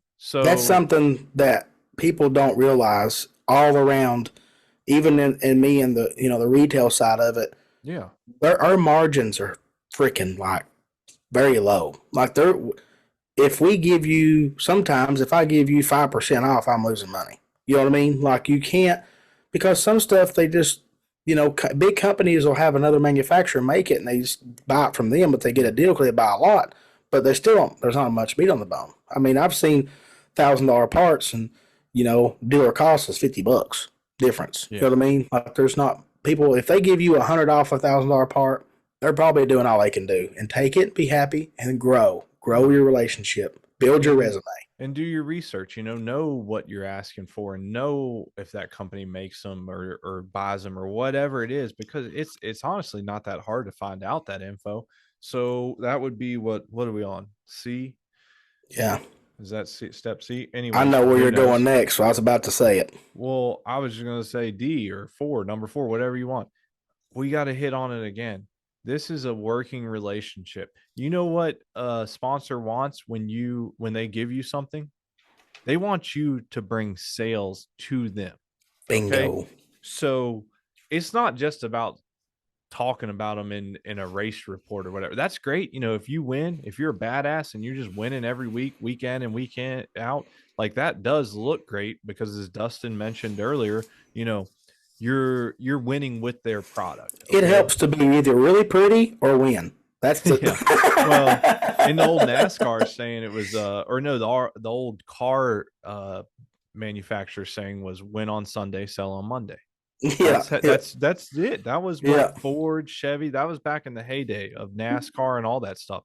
Win on Sunday, sell on Monday. yeah. So that is helpful, but now things have changed and you know what? You got to bring sales to the table. So in your proposal or find ways that you can differentiate yourself. And when you're talking to a potential sponsor, tell them how you can break out and create sales. Maybe you're in a remote part of the country that, just doesn't, I don't even know, just doesn't get that type of influence or know about a product per se. Say you Yeah. run with say you drag race and but you also do some street riding with some friends and you can approach a company. Let's just call it, here's a perfect example. You want an oil sponsor. If you're taking care of your motorcycles like Dustin does, you're changing the oil frequently. If you want an oil sponsor, that could save you hundreds of dollars a year, maybe It's a hard thousands. sponsor to get, by the way. Yeah. So, like, if you want an oil sponsor, well, an oil sponsor is great for anybody. Yep. I mean, It's hard to get. personally, and I'm not getting off on tangent. Personally, I use AMSOIL. AMSOIL makes oil for everything. I'm talking about for Yep. your tractor, for your 18-wheeler, for your They make brake motorcycle. cleaner, man. They make Yeah, brake they clean. make They make everything. everything. So if you're a And we're in drag sync. racer, yeah, man, there'll be a sound effect for that. I Where's know, the right? shot clock? The what? I said, "Where's the shot clock?" We was in sync. Oh, ka-ding. Yeah. So that example, the drag racer, if he runs around with a bunch of street riders too and goes street riding, that's a good fit. Hey, Mr. Sponsor, I can bring you. I ride with my motorcycle club. There you go. My Yeah. motorcycle club has 100 members. I'm gonna get you in with them. Can you? And then that's when you can work it even farther. How about you let me get a discount code for 5% off, and you'll see me bring you sales. Yep. Stuff like that.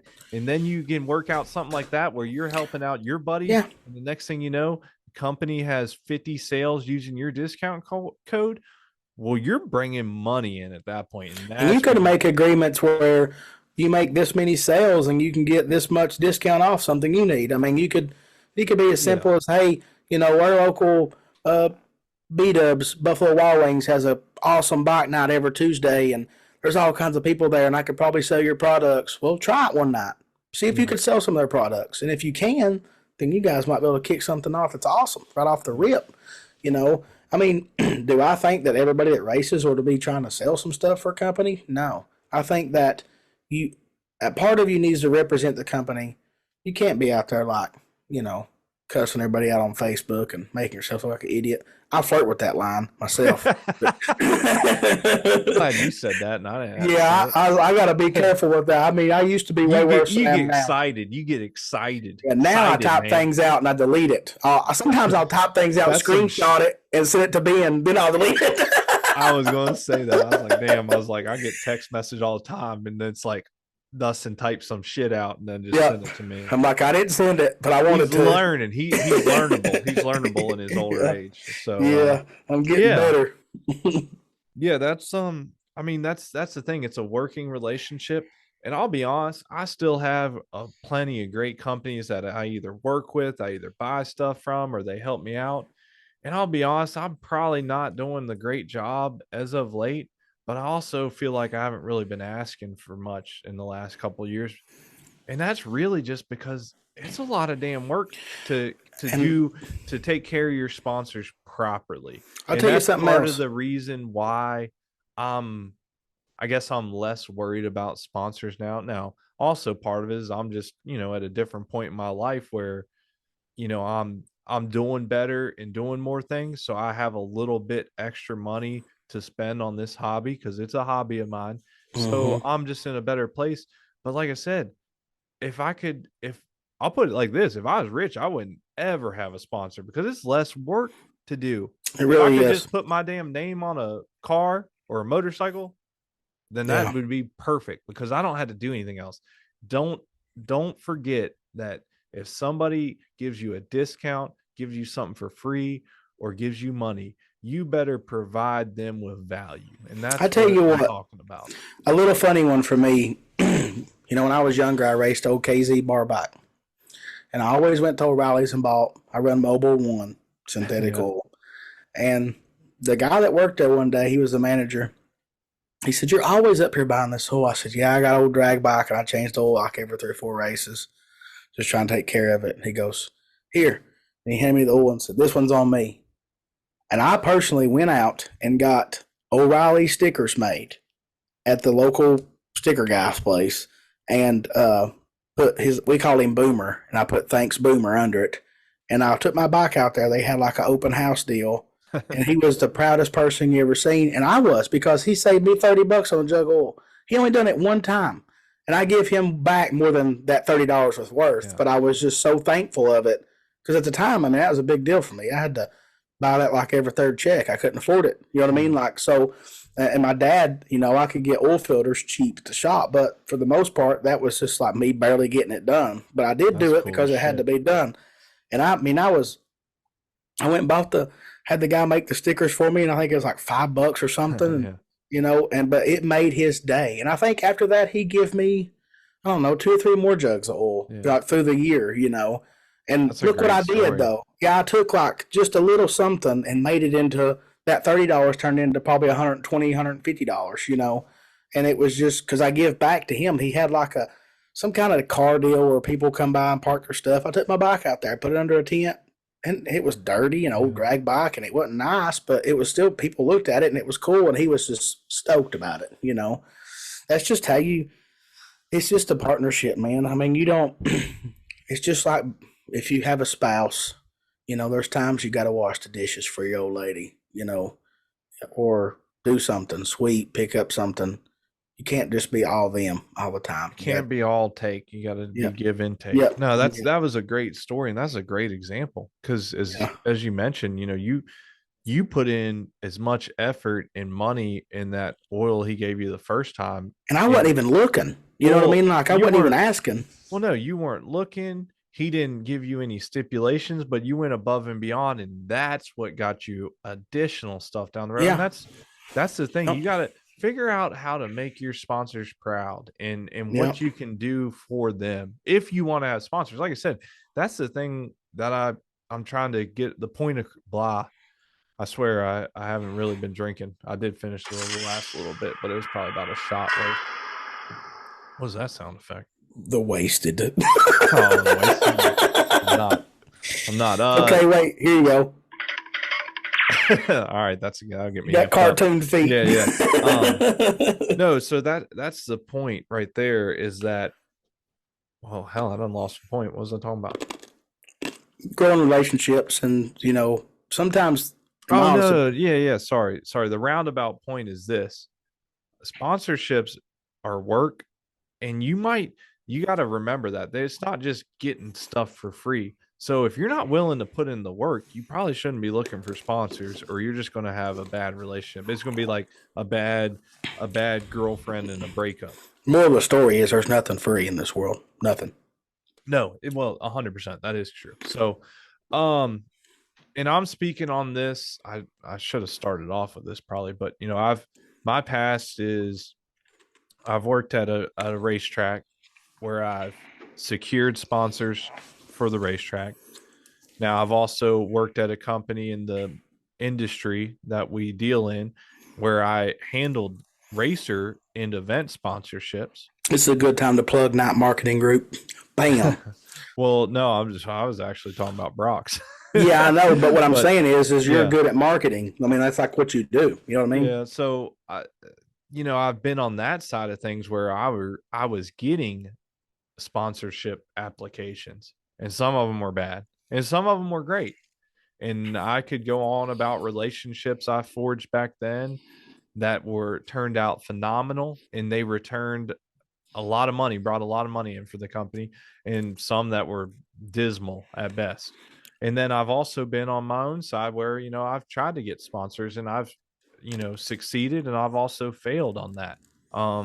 So I feel like I just have a background where I've been on multiple aspects and sides of it. So I can tell you what sponsors are looking for. I can tell you, you know, what you should be doing for your sponsors. I mean, I just if you have questions, let us know. It was just something I've that been trying to get fuel for years, and it just ain't working out for me. fuel's hard as shit to get. Man, it is. And I I got even know actually people that know people, and I still can't get fuel. I actually got a line on one possibly. I mean, I'll tell you I'm even. later. I'd probably even do like a tattoo, like BP. The way that's why I got hooked on meth, man. It's cheap. I love meth. It was $55 a drum or a pail last year. I'm talking Man, about around here, methanol, yeah, baby. around here, that kind of different kind of meth than we got around here. Honestly, around here is a lot different kind of meth too. If I went outside and was like, I need some meth. Oh, What's your bike run on meth? Who you get yours from? you cooking it? Oh man, No shit. that's why this is Red Hill. We both got it in. I drive through like a neighborhood over like I guess, I don't know, a couple miles, 4 miles from here, and you see a trailer burn down. I'm like, I wonder if they cook a meth in there and it burnt down. I'm no kidding. Like, that's just what happens around here, you know?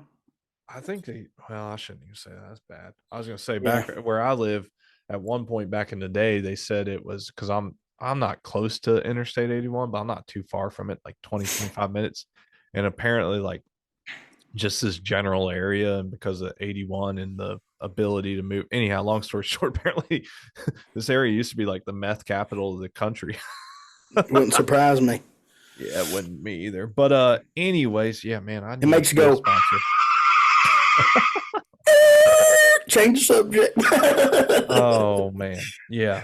I Hey, I got think, an idea. Remind me, I'll tell you later about an idea on a fuel sponsor. okay, cool. So we talked about the all dramatic clutch bull crap, and then we've talked a little bit about just some advice on sponsors, something you haven't mentioned about sponsors. So let's please don't be the guy that gets a product from, let's just for example say Amsoil, and then you share a product from Driven Oils on your social media. Don't do that. That Man, is so conflicting. Come on, guys. yeah, Like, thank you. That we and I know why Dustin brought that up. Oh man. I was telling him earlier about it's like the Family Guy. What grinds yeah, my gears? exactly. That is. And Dustin brought that up because I gave him that example earlier. But through my marketing, I work for certain companies and I work on social media and stuff. So anyhow, the short story of this is exactly what he said. I worked with a customer through my marketing stuff, blah blah blah. Gave him a discount on something, um, and they Because were they were doing great for you guys. well, It was, they were making some nice posts and yep. tagging us, and I was resharing them, but and giving them credit. But it was working. I was like, it's not going to hurt. I'll help this person out.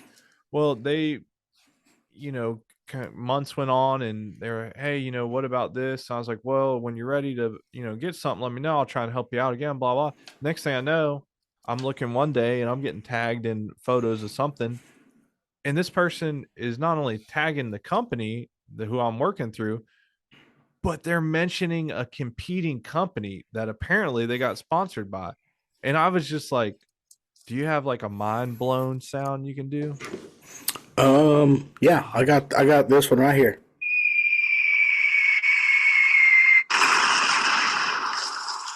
That sounded like Acme, like Roadrunner. And It was. It's called the bomb. yeah, that was the bomb. I seen that and I was like, you've got to be shitting me. Like, I did a double take and I was like, and this person said, for all your blank needs, here's the company. And then the company I'm representing is also tagged in the post, not like a shout out like that, but tagged. And I'm like, dude, this is a That conflict of interest. that's the instant way to become a fail. You know what? And the sad part is this is they didn't realize it. Like they don't realize that they did anything wrong. And it is what it is. I'll tell you a personal problem that I have. So everybody knows I sell parts, right? So you won't see my personal Facebook share a conflicting part with a personal sponsor. I won't do it. It'll go on the company page. You won't see me put a photo or advertisement with a voodoo exhaust on my Facebook. You won't. Like, I just don't, I won't do it. I'll put it on the company page. The reason I do that is because DME is one of my sponsors. I'm not going to poop in their cornbread over Oh damn, that was a hell of an business example. I wish I business had sound effects. for business things. You know what I mean? Yeah. Like, you got to be careful. Shinko. I've been with Shinko for years, and I sell Drag Max tires, but I don't. You won't ever. And it's really hard for me to be scrolling through Facebook and see like a DME Drag Max post and not share it because DME sponsors me. But Dunlop don't sponsor me. So if I share something about a Drag Max tire, it's on the company page, not on my personal, Yeah. because I got to keep that stuff right. Like Yeah. that leads back to the work, right? You got to keep up with that. You can be silent and never do nothing, but then you're not doing anything for the company that you're helping, or they're helping you. It's teamwork here, and you have to do that stuff. And if you don't do it right, then somebody's upset. I mean, one time at my dad's salvage yard, I put a product that we had at the shop in stock, and I had a sponsor reach out and be like, "What is this?" I'm like, "Hey man, whoop, sorry, that was my dad's salvage yard stuff, and we had some available. I won't do it again." Like, I learned my lesson. by just making a mistake of sharing something that we had there that wasn't even me. I was just trying to Yeah. help my dad out, you know. And but I steer clear of that stuff. Like it's just a part of the deal. And there's a lot of mental awareness and not making a boo boo. And Yeah. it happens. And you know, a lot of times sponsors is cool if it was just a reasonable mistake, but it's best Well, not to do it. You know. and here's the thing: whether you learn or get learnt, like Dustin, Yeah, you learned. got you gotta Sometimes take you got to notes. learn. You got to learn things. Dustin gets learnt, and I learned. So Yeah. no, Sometimes go ahead. sometimes you got to just, learn the hard way. And Yeah, shame on me once, but you ain't gonna do it twice. yeah. Yeah, if you guys have any questions, comments, let us know. We'll do our best to help you out, especially if it's something about, sponsorships like we're talking about. And you just got send us any simple questions or whatever. I mean, we're not going to write out a whole full-blown proposal for you. But Yeah, I mean we'll help you out. yeah, we also, this podcast kind of wasn't what we had planned, but with today's hot topic, it kind of changed it. But I feel Yeah. like that there was a lot of good information here, and everybody got to, you know, learn some things and just get our advice. Now, like I said before, it's our opinion. It's take it with a grain of salt. Yeah. But Let me I'm go ahead, sorry. I'm hoping that the sponsorship stuff maybe help people. And I'm not saying that everybody should have a sponsor. I know a lot of people that rocks like a family business or something just because they want to roll with their family, and help their family out, even if it don't even do much for them. I mean, I have local family that has hard times decals on their four wheelers. They're out there trail riding, and I can get parts for that four wheeler, but they're just they like me and they're proud of me and their family. You know what I Yeah. mean? So um, they're rocking a sticker and they're not even sponsored, but they're just family and you do it for the love, type deal. But be a customer first. It's the best way. Yeah, for sure. For sure. So yeah, we hope that we provided some entertainment, some humor, and hopefully, a little bit of something that might be learnt. And Um, now that I know these buttons work, I'm gonna be downloading some better apps. I'm just telling you. yeah, Just, I gotta get mine. Dustin's the only one that's got those right now, so I'm not feeling that. But wow, wow. Um, shit, what did I say? I keep getting sidetracked. I got you stumblefooting again. Yeah, no, damn, I did stumble again. I keep forgetting my train of thought. Oh, hold on, give me a second. Oh my Lord, have mercy. That's terrible. Oh, I know what I was gonna say. Yeah, thank you, thank you. It comes back. My brain still works a little bit. No, Yeah. I was just gonna say this. It's so funny because right now we haven't even ended this, but in my mind, like it's probably just because I was so excited, and I'm sure you could, or I hope that you could hear the excitement between Dustin and I tonight, and I just feel amped up. Like I'm proud of this podcast, which is hilarious because last podcast You I'll were be like a honest with y'all. blah. I'd been skiing the whole day before and honestly hanging out with my friends and we was drinking too much and skiing and Y'all just can't having a even tell grand I'm old sick. time. Yeah. So like I just wasn't feeling the last podcast because I just got back from skiing, and I was tired and worn out. And like I don't know, I just didn't feel like I had any oomph or something. So I didn't. I guess in my mind I felt like it was going to just be a bad podcast and like I wasn't contributing well. But It went good. hopefully, And I'm no, hoping these new speaker settings, because I can tell a difference in how it sounds on my end when I'm I haven't talking. heard So, you fade out at all. So, yeah, I think it's good. yeah, we feel like we're every episode we're getting better on. Well, except for that one we went backwards, but for the Yeah. most part, we're getting better on speaker settings and everything. But yeah, I'm just hopeful that everybody likes this episode because I wasn't feeling the last one, and we got nothing but positive reviews on that. At least all that I saw. So, Yep. couple Keep things. What? Sorry, go ahead. keep coming with ideas, stuff to talk about. Of Yep. course, we like those because we can always pick and maybe add like segments of what we're already going to talk about or whatever for the next one. Yeah, hit us Please up. subscribe. Like, share. Sharing on Facebook helps a lot. If you can donate, that's on the website now, and you can Yep. do the Patreon. And also, don't forget that all these go on YouTube. And if you could like and subscribe on there, be cool. Maybe even comment. You can comment your sections, like in the comment section. You can comment suggestions for a topic there. Maybe. I mean, I'm not a big YouTube guy, but I know that's what the YouTube people say, so it's got to help. No, it all helps. I mean, Yep. whether it's on Apple Podcasts or Spotify, rate us, review us, because that's just helpful for all the metrics and analytics. Same thing like Dustin said on YouTube. I've been it's basically, just a picture overlaid on the audio, but we're putting on YouTube. If that's better for y'all, subscribe to that, play it on there. Patreon still up, where you can subscribe on the website.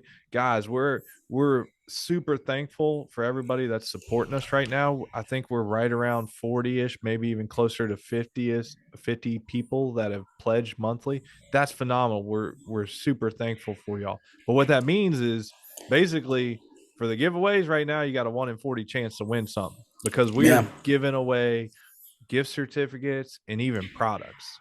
Yep. So you got a The good products, shot.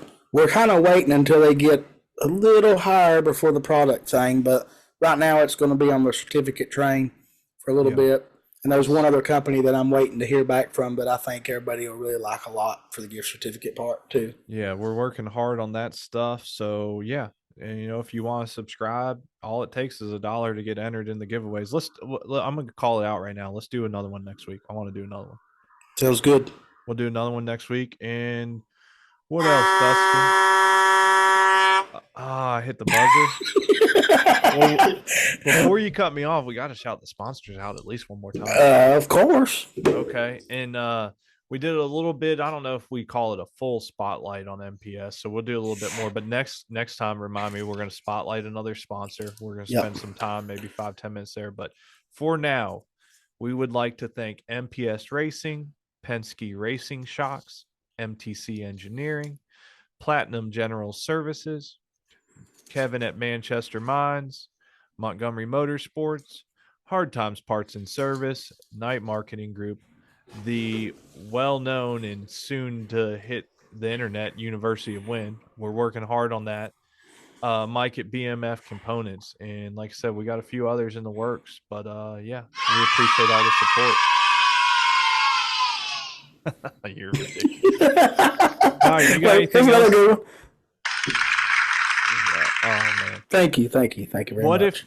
if I'm gonna put this as a caveat. What if I hit end record and like for whatever reason none of those sounds came through? At least you didn't hit it. You didn't abuse them tonight. Yeah, so I was just kind of teasing it this time. Yeah. So I think they'll work though, and if not, oh well. They'll be. If, What if you're saying is they'll be fully abused next time. probably, and if they do work, I'll be here all week. Thank you very much. You got anything else for them? I think we're good, man. I appreciate everybody tuning in, listening to us just ramble on about racing stuff. And when the race season gets here, boy, it's going to be lit because we're going to have hot topics and rounds that people pissed us off. There's going to be that one round on a race weekend. Yeah, that one round, that's just like, man, that guy pissed me off, and we're going to air it out right here. You know what I'm excited about too? We haven't done much on it, but we probably should. We probably should start talking a little bit about some of the other stuff, a little bit about some heads up racing, because we got some knowledge and insight into that. Yeah. I mean, we're around a lot of people, and I help a lot of people I have pictures of some really fast motorcycle time slips that I help, and I'm not talking about Spencer, which everybody would think. I mean, he is fast, and I have seen tickets, but I help a lot, so I do know what it takes to go fast. Your inbox gonna be flooded with donations of let me see that time slip. Yeah, it just depends on how much money they got. Me and Spencer might be able to split it. We can sell them a slow ticket.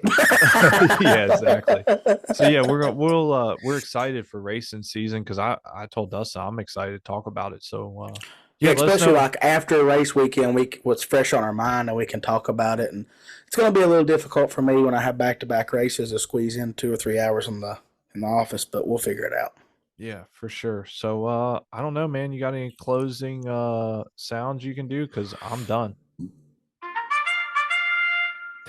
That's a bugle. That'll work. Thank y'all for tuning in and listening. We appreciate the support. There you go. We'll see y'all next time. See ya.